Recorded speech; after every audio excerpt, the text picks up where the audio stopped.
This week on Vaticano, travel to the country of Kazakhstan, a land of great faith, but also a land of suffering, persecution, and bloodshed, and host to Pope Francis's 38th apostolic journey.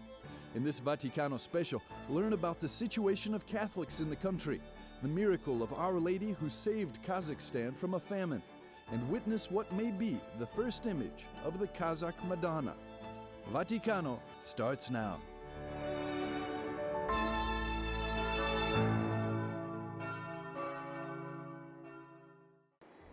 Pope Francis described himself as a pilgrim of peace when he landed in Nur-Sultan, the capital of Kazakhstan, on September the 13th. The papal trip to the Central Asian country, home to a small Catholic minority, was to last 3 days.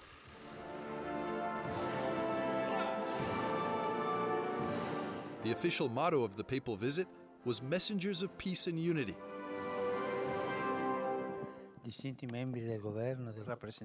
Already at the first meeting with representatives of the Kazakh government, the pontiff emphasized that religious freedom is the best basis for a good social coexistence. A good policy, Francis said, can be recognized by the fact that it listens to people and responds to their legitimate needs. Accordingly, only a truly democratic style of politics is ultimately the most effective response to possible extremism, personality cult, and populism that threatens the stability and well-being of peoples. Dio benedica il Kazakhstan.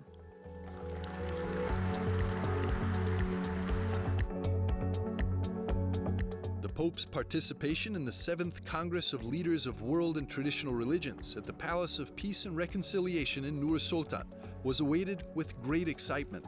The Interfaith meeting took place on the second day of the trip, and in addition to the Holy Father and Vatican Secretary of State, Cardinal Pietro Parolin, representatives of Judaism, Islam, Orthodoxy, and Buddhism were also present. Fratelli e sorelle. In his address, Francis stressed that the various religions must work together to find an answer to the global challenges of today. Religion is not a problem, but part of the solution for a more harmonious life in society. The pursuit of transcendence and the sacred value of fraternity can inspire and illuminate the decisions that need to be made amid the geopolitical, social, economic, ecological, but fundamentally spiritual crises that many modern institutions, including democracies, are presently experiencing, to the detriment of security and concord among peoples. We need religion in order to respond to the thirst for world peace and the thirst for the infinite that dwells in the heart of each human. With regard to current conflicts, the Pope repeated his appeal that religions must never be instrumentalized by politics for armed conflicts. The sacred must not become the support of power, Francis admonished. It's not in armaments that one must invest, he said, but in education. In this context, the Holy Father also denounced the practice of abortion in the Assembly. Today we find it hard to accept the human being. Each day children, born and unborn, migrants and elderly persons, are cast aside. Many of our brothers and sisters die, sacrificed on the altar of profit, amid clouds of the sacrilegious incense of indifference. Yet every human being is sacred.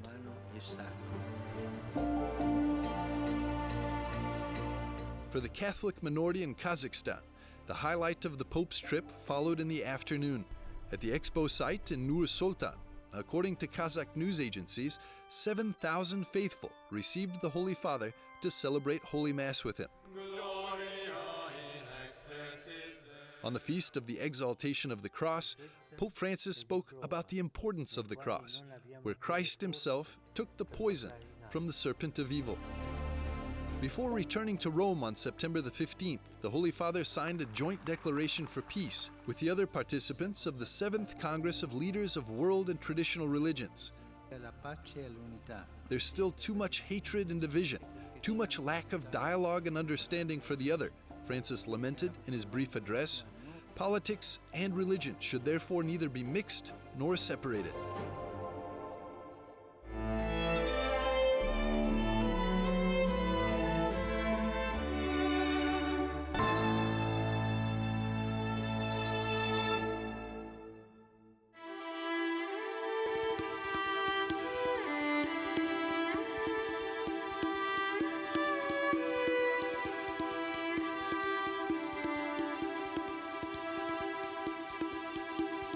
Kazakhstan is an enormous country in the heart of the Eurasian continent.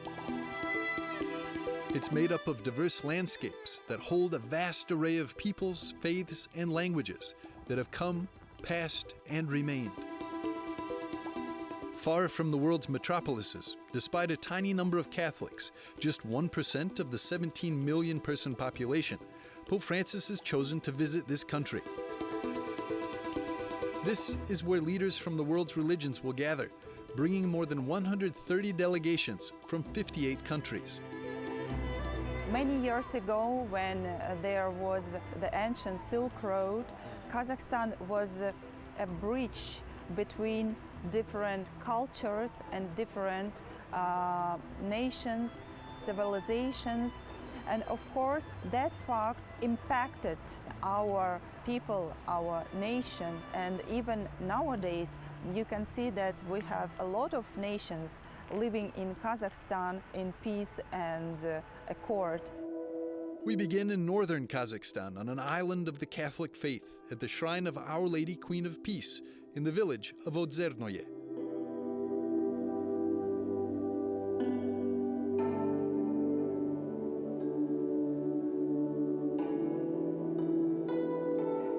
Rector of the shrine, Father Mariusz Stawacz, walks us to the lake that's a witness of a great famine during World War II and an abundance of graces from Our Lady.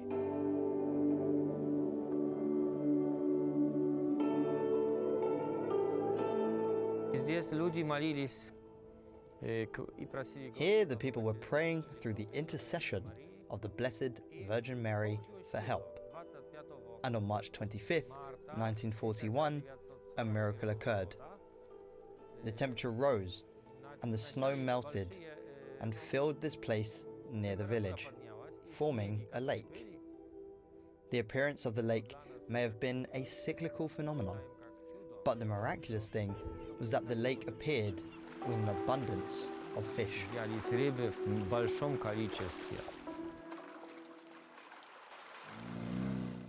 Now the village of Odzernoye has become the home to the only Marian shrine that shines for the whole Central Asian region, including Mongolia and Afghanistan. I think it is already the fruit of the parish of the Queen of Peace. Many people who come here say that it is very peaceful. Indeed, Mary the Queen of Peace reigns here and fills our hearts with it.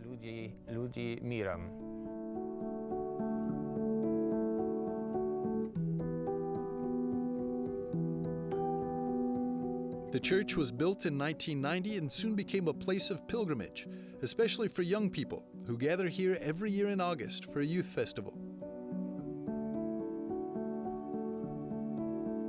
And from 2014 on, one of the 12 altars of peace has found its permanent place here.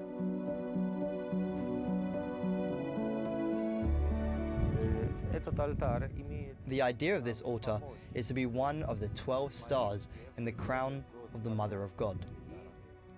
Mary is holding Jesus in her arms, the Blessed Sacrament. The figure is covered by a fishing net with fish inside. The net is the connection to this miracle that occurred in the lake here, representing the fact that Mary gives us food and gives us Jesus.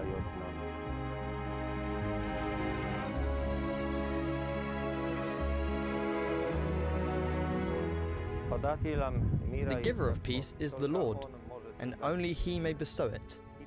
And what history shows in these last months is that no diplomacy, no human treaties will give real peace, because the source of peace is the Lord.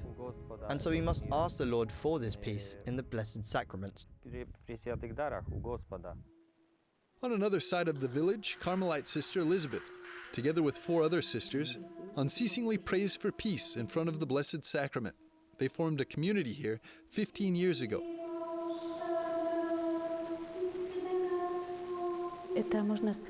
We get a great peace in our hearts here. You could say that we are sheltered with Jesus in the tabernacle. It gives us a chance to be close to the heart of Jesus, and together with Him, we pray for all peoples and each person. We pray for these people who suffer, but we must also offer a lot of prayers and sacrifices for the people who cause the suffering. so that at the last moment they say, "I'm sorry, I did this, but now I ask for forgiveness." The nuns say that even in times of darkness, there's nothing irreversible for God, who showers His graces down at this lake.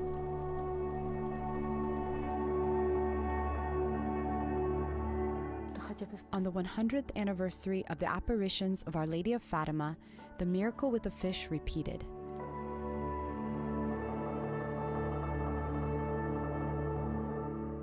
There were so many fish, it drew people here from different cities to go fishing. Sister Elizabeth says the recent repetition of the miracle reminds us that Our Lady dwells here, in the land of Kazakhstan.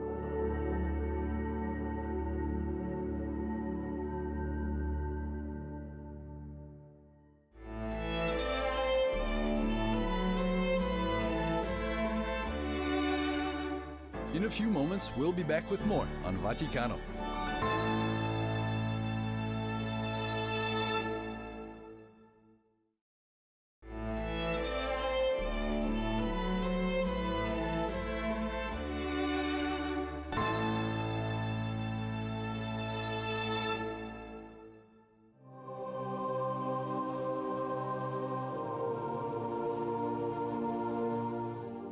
Да, надо напомнить, что в Казахстане Kazakhstan is a country that experienced a lot of suffering. Different nationalities suffered here. After the October Revolution, half of the Kazakh people were exterminated. From 4 million Kazakhs, only 2 million remained in Kazakhstan at that time. The rest died of starvation especially, or escaped somewhere abroad.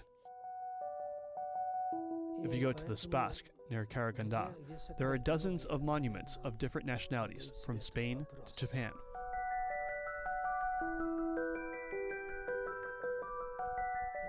The Karaganda camp is officially stated the territory of France, a land of suffering, an ocean of blood and tears.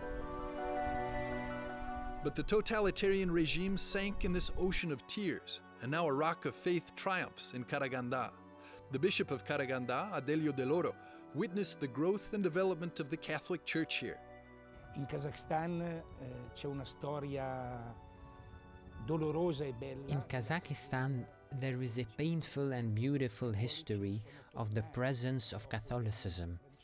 With the Soviet deportations, Catholics finally returned after the years of St. Francis of Assisi. Those deported were mainly Germans, Poles, Ukrainians, but also other nationalities.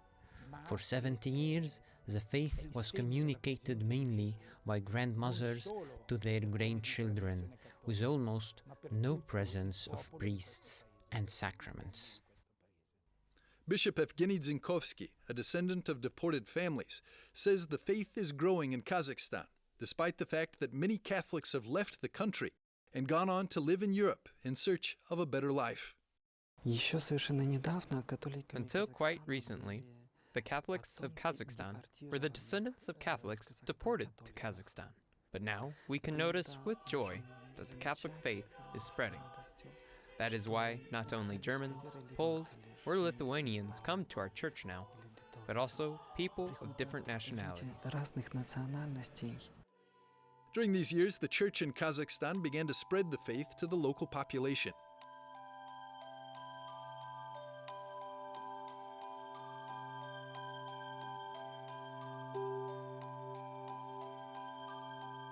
Sister Alma takes us to the lower church to introduce us to the statue of Our Lady of Karaganda. We have a very interesting and important statue of the Virgin of Karaganda here at the Church of Our Lady of Fatima. Mary is dressed in the clothes of a Kazakh woman, clothes that only a woman who gave birth to her firstborn child would wear. And all the jewelry she wears on her head and hands is exactly like that worn by a Kazakh woman. The Virgin Mary is not someone who would stand still and expect us to come to her. She is the one who comes. She came to the Kazakh people. She came to all the people here. With one foot in front of the other, she brings Jesus to us. Another important milestone in the development of the Catholic Church in Kazakhstan was the creation in 1994 of a Catholic seminary in Karaganda for the formation of local clergy.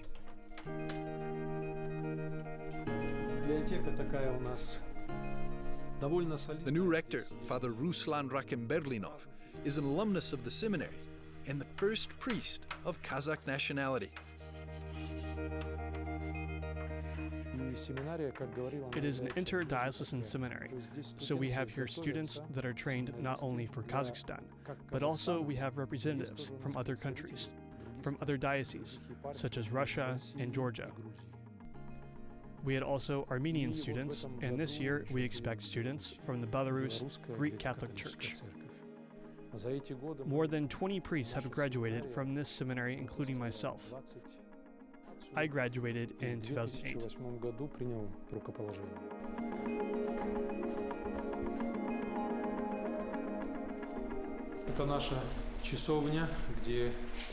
This is our chapel, where we meet with educators and students. Every day we have an early morning Holy Mass and Rosary Prayer, and Liturgy of the Hours.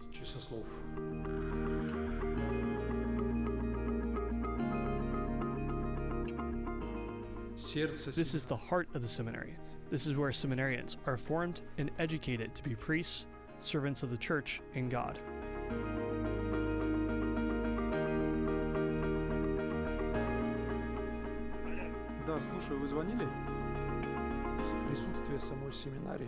The presence of the seminary itself here on our land is a great hope for us, because it is no secret that the seminary is the heart not only of the diocese, but it is the hope for the development of the whole church in Kazakhstan. Another significant development for the church in Kazakhstan happened this year. The Holy See decided to merge the national bishops' conferences of several Central Asian countries into one single bishops' conference, headquartered in Kazakhstan.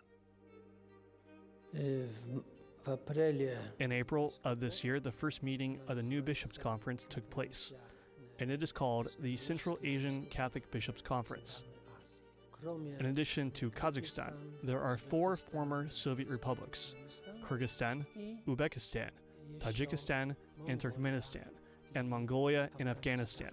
7 countries altogether, and we all went to the lake sanctuary of the Queen of Peace. And there, this new reality of the new conference was entrusted to the Mother of God, the Queen of Peace, by the mouth of the conference chairman, Bishop Jose Luis, taking into account the situation that is happening now around the world, especially keeping in mind the war in Ukraine.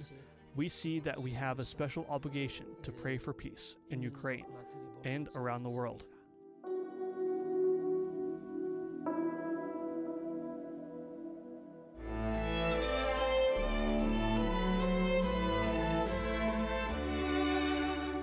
We'll be back after a short break with more on Vaticano.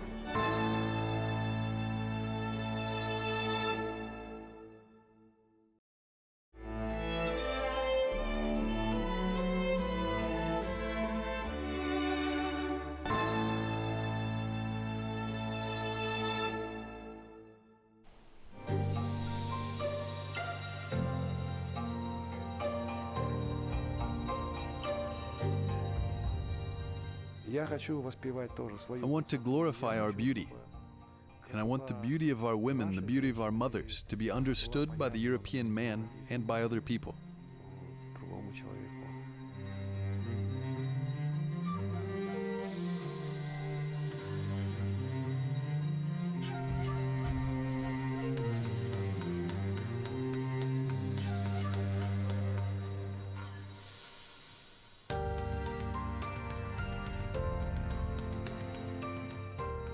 We traveled 1,000 miles from Modzernoye to Almaty in the south of Kazakhstan to meet the painter Dozbor Kazimov.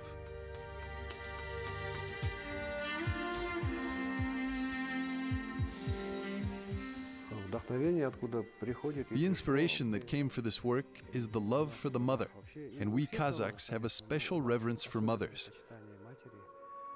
This image is very communal, uniting me with all of humanity, because she's our mother, and because we're all born thanks to our own mothers.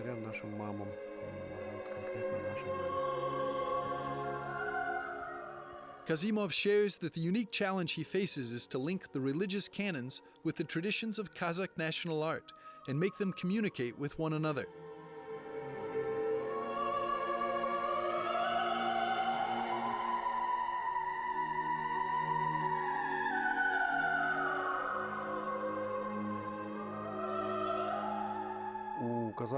Kazakhs consider it not quite right or polite for a woman to look directly into the face of her interlocutor, or a man. A woman shouldn't look at the spectator directly. She looks a little into the distance. It's a trait of modesty and a part of etiquette. The painting is still under Dozbol's brush, and the image of the baby Jesus will continue to be transformed under the creative process. He's the one I'm working on right now. His hairstyle was different, and then I did his hair, and now I want to have time to change his style back. I still have a lot of searching to do.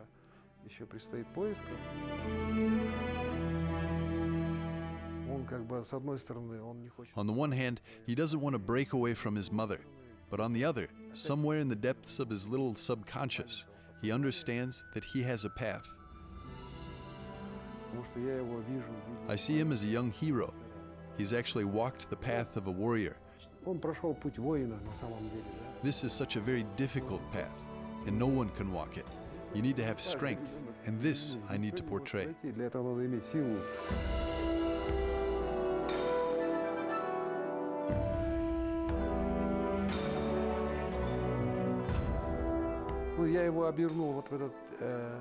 I wrapped him in this robe. That's his future tunic that he's going to wear on the cross.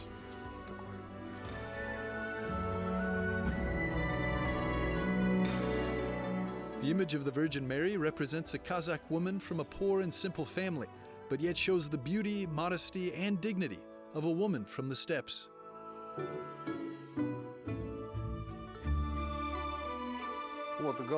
This is a woman's headdress called kemishek, which a married woman wears. When the girl we invited to pose wore it, she said how convenient it is to feed a baby with. In general, it's believed that the hair should be hidden completely, but I opened a little to show that this is a living person. This is a living woman with a baby. Traditional ornaments full of symbolism adorn the image. His nimbus is made in the form of a star. On one side it is a flower, on the other side it's a star, and on the third side it's part of the Kazakh carpet called tuskais. And Jesus has a halo in the form of a Shanarak cross. Look at some of the Shanarak fragments here at the base of the Shanarak, which is an upper part of a Kazakh house, is the cross. My mother comes from the Kare tribe, and the Kare were once, as history says in ancient times, Christians. Of course, these connections are here. So here in the ornaments, I inserted these symbols. Dozbol Kazimov confesses that the image of the mother has always been present in his works. And this particular work, at this stage, sums up his search.